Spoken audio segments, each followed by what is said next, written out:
Again, why is it important to Canada, the United States, and France that Aristide be removed? Well, Aristide represented independence. Aristide represented not playing the game of neoliberal economics. Corporate economics. Well, it's very specific. When you talk about the International Monetary Fund and you talk about the World Bank, you talk about neoliberal economics. And what that means is that you cannot invest in social programs. Aristide had invested in a universal literacy program where every adult between the age of 30 to 60 could go to a free literacy class. He had created what were called the Alpha Restos, which was a system of basically meals for the poor. The poorest of the poor were for an adoquin, 5 gourdes, 5 gourdes, about 18 cents. You could get a huge meal. But this sounds good. Well, of course it's good, but the point is that under neoliberal economics, you can't do this. You can't do this. So this is part of the reason You don't take money from your telephone company, and you don't take money from your electrical company, and you don't reinvest it into literacy programs. You're supposed to take the telephone company and the electric company, and you're supposed to put it out on the auction block to the highest bidder. So which Aristide refused to do. You're supposed to privatize. So that's part of the reason why somebody like him has to be removed. That, but also, again, there has never been an independent leader in the history of Latin America and the Caribbean that has ever been tolerated by the United States government.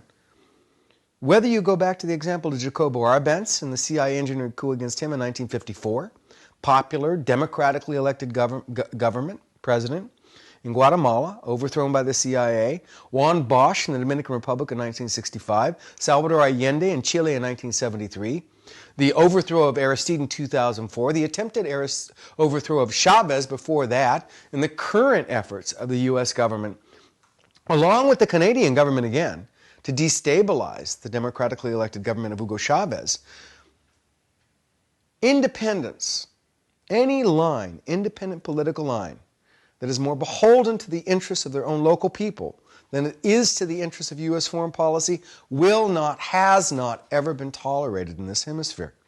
And Jean-Bertrand Aristide was extremely independent by the standards, by the yardstick put forth by the U.S. Embassy in Haiti.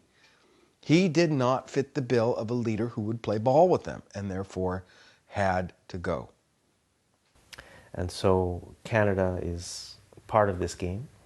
Definitely. You can't, at this point, you cannot talk about U.S. foreign policy in the world without talking about Canadian foreign policy because they are virtually inseparable.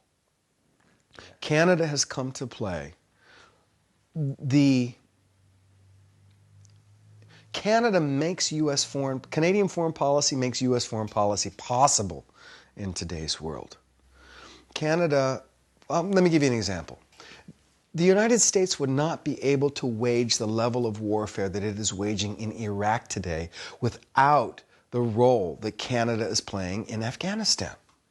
It's only because Canada is taking the pressure off of the United States military, who have already stretched themselves too thin in Iraq, that the U.S. is able to continue to maintain its level of warfare in Iraq today. And also using our good name. I think we're past that period. You no longer have a good name. Your good name's long gone. This is so not the Canada of my father, just like this isn't the United Nations of my father. The world has changed. There are no longer any such things as independent and neutral forces in the world today. The United Nations is no longer an independent and neutral force, and neither is Canada. In Canada's defense, I'd just like to say that most Canadians know absolutely nothing about this. We're fed a line that is given to us by our corporate media. And, you can use ignorance as a defense? Forgive me. Yeah. I know it's not much of a defense, but there's some truth in it. It's up to people who do know what's going on to help create a media and put out information, and we try our best, but we are up against a very powerful forces. I don't know that Canadians are that ignorant. I mean, you've got the CBC.